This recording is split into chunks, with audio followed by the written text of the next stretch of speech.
कम समय में परीक्षा की तैयारी कैसे करें।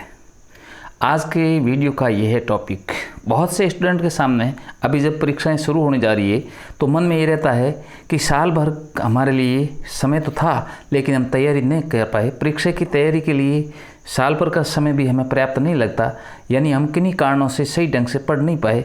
और अगर अब आपको ये लग रहा है कि परीक्षा की तैयारी पूरी नहीं हो पाई है तो आज की वीडियो में मैं आपको दूंगा बहुत ही शानदार स्टडी टिप्स जो आपको कम समय में परीक्षा की तैयारी करने की बहुत ही सहायक होंगे।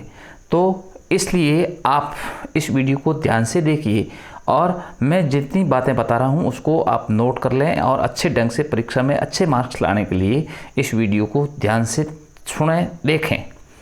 सबसे पहले आप सिलेबस को ध्यान से पढ़ें। परीक्षा की तैयारी आपने साल भर भले ही की हो, लेकिन साल भर का समय परीक्षा के दिन जब नज़दीक आते हैं तब हमें पर्याप्त नहीं लगता है। इसलिए आप अपना सिलेबस जो अभी परीक्षा के लिए निर्धारित है, तय है, अपने सिलेबस के हिसाब से पूरी तैयारी करें और जो आर्टिकल, जो टिप्स आपको पढ़ने में अधिक मदद हो, यानी जिससे आप अधिक अच्छे ढंग से तैयारी कर सकें, आप उनको ही पढ़ें। अभी क्वालिटी नहीं, क्वांटिटी की नहीं, स्मार्ट रीडिंग की ज़रूरत है। यानी परीक्षा से कुछ समय पहले आप हार्ड वर्क के साथ साथ स्मार्ट वर्क को अहमियत दें, तो ये बहुत ही महत्वपूर्ण है। कम समय में परीक्षा की तैयारी के लिए अपने सिलेबस के कुछ टॉपिक्स आप उसमें से छांटनी कर लें जो मोस्ट हो।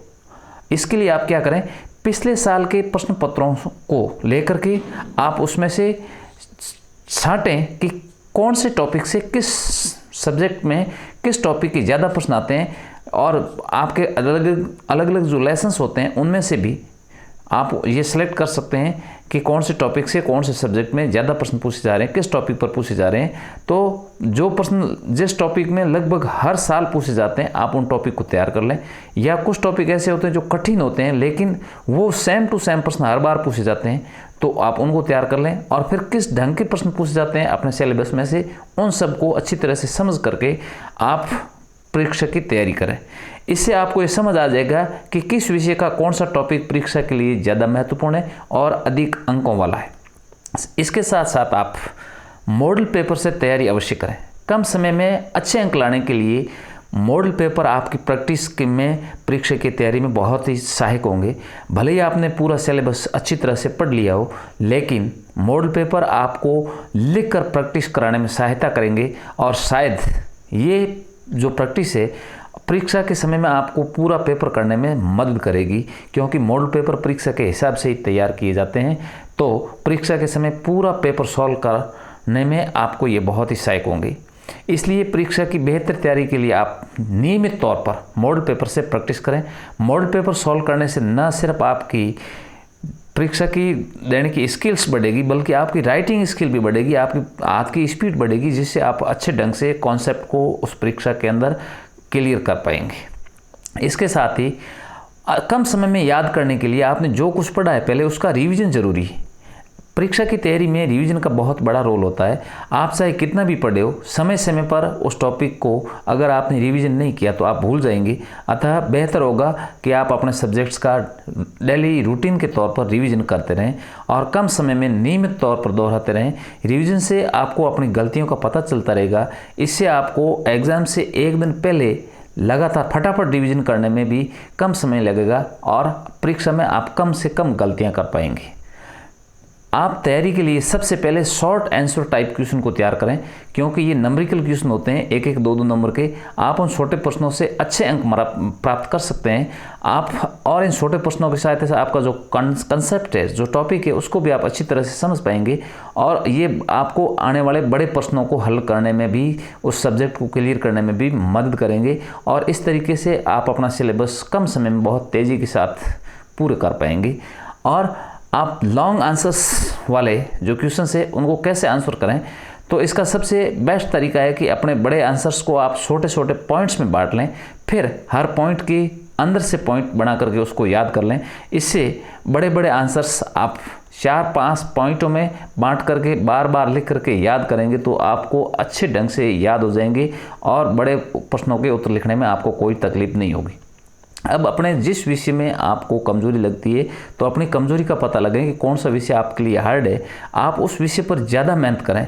मान लीजिए आप गणित में कमज़ोर है तो गणित से आपको डर लगता होगा, लेकिन परीक्षा हमें देनी है, इसलिए इस विषय से हमें अनदेखा होकर के डरना नहीं है।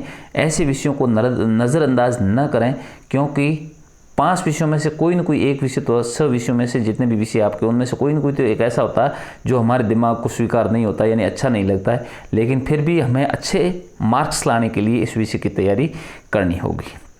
अब जो भी आप पढ़ रहे हैं कम समय में, तो परीक्षा के दौरान हम क्या करते हैं, लगातार 8-10 घंटे पढ़ते ही रहते हैं, 12-13 घंटे ऐसे, लेकिन ऐसा नहीं करना चाहिए। पढ़ाई के दौरान थोड़ा थोड़ा ब्रेक लेता रहे, यानी कुछ समय के लिए आप एक्सरसाइज करें, व्यायाम करें, थोड़ा घूमने के लिए जाएं, थोड़ी देर के लिए पानी पिएं, दोस्तों से बात करें। इस प्रकार से लंबा लगातार 45 या 50 मिनट से ज़्यादा न पढ़ें, 5-7 मिनट का बीच में ब्रेक लें। लंबा, अधिक लंबा भी ब्रेक नहीं लेना चाहिए, और अच्छा भोजन करें और अच्छी नींद लें, अपने स्वास्थ्य को मेंटेन करें। नींद हमारे शरीर के लिए बहुत ही आवश्यक है, इसके बिना हमारा शरीर परिमार्जित नहीं होता। दिमाग को रेस्ट नहीं मिलेगी तो हमारे स्नायु तंत्र, जो याददाश्त करने की कैपेसिटी है, वो कमज़ोर हो जाएगा। इसलिए सबसे महत्वपूर्ण है कि पढ़ाई के दौरान खुद चौकस रहते हुए स्वस्थ रहें, आराम करें। 5 से 7 घंटे के बीच, कम से कम 6 घंटा वैज्ञानिक तौर पर ये माना गया कि आपको नींद लेनी चाहिए, तो 6 से 7 घंटे प्रतिदिन आप गहरी नींद लें, आराम करें। अक्सर हम पढ़ते पढ़ते जब थोड़े थकते हैं तो टीवी देख लेते हैं या फ़ोन को देख लेते हैं, और आजकल बहुत से विद्यार्थी ज़्यादातर फ़ोन का ही उपयोग करते हैं। तो परीक्षा के दौरान अच्छी तैयारी करने के लिए आप फ़ोन से दूरी बना कर रखें। फेसबुक, इंस्टाग्राम, व्हाट्सएप, मैसेंजर ऐसे ऐपों को बंद कर दें, क्योंकि इससे आपका ध्यान विचलित होता है, आप बार बार उसकी तरफ देखते हैं। हालांकि आप अपने दोस्तों से नोट्स आदि शेयर करते हैं व्हाट्सएप पर, लेकिन बेहतर होगा कि आप अपने फ़ोन को बंद रखें और अपनी परीक्षा की तैयारी पर ध्यान दें, क्योंकि कम समय के अंदर आप अच्छा स्कोर करना चाहते हैं तो अपने फ़ोन से दूर ही रहें। और अगर आपने जो भी टॉपिक पढ़ा है आपको शेयर करना चाहते हैं, तो अपने दोस्तों से मिल करके आप थोड़ी देर के लिए क्या करें, उस टॉपिक पर चर्चा करें। अपने जो याद की जो बातें हैं आप उस दोस्तों को बताएं, और याद करने का यह एक सबसे अच्छा तरीका है। जब आप किसी को बताते हैं आपकी पढ़ी हुई चीज़, तो इससे आपकी अवधारणा और स्पष्ट हो जाती है, और आपने जो कुछ पढ़ा है वो आपको लंबे समय तक याद रहता है। इंसान की प्रवृत्ति होती है कि एक दूसरे को सुनने और सुनाने से उसकी याददाश्त में बढ़ोतरी होती है, वो लंबे समय तक याद रख पाता है। और जब आप किसी दूसरे को अपना विषय दूसरे को समझाएंगे तो इससे आपकी समझ खुद ही अपने आप बढ़ जाएगी। इसके बाद आप क्या करें, आपने जो चीज़ें पढ़ी है वो खुद एक प्रश्नोत्तरी के तौर पर याद करने के लिए एक स्वपरीक्षण करें, और जो प्रश्न आपको कठिन लगते हैं उनको थोड़ा छोड़ दें, और आसान प्रश्नों को याद करते हुए आगे बढ़ते रहें। इससे आपकी याददाश्त भी थोड़ी बढ़ती जाएगी। तो ये थी आज की वीडियो में पढ़ाई करने की कम समय में कुछ अच्छा याद करने की टिप्स, जिसके द्वारा आप अच्छे अंक प्राप्त कर सकें।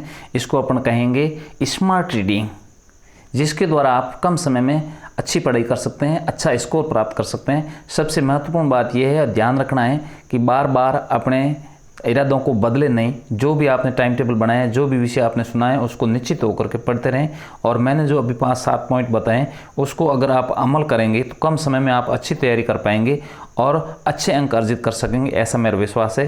तो इस वीडियो को आपको कैसा लगा, कमेंट शेयर कीजिए और मुझे बताइए, और अपने दोस्तों को भी शेयर कीजिए, उनकी भी पढ़ाई करने में सहायता कीजिए। Thanks for watching. Thank you.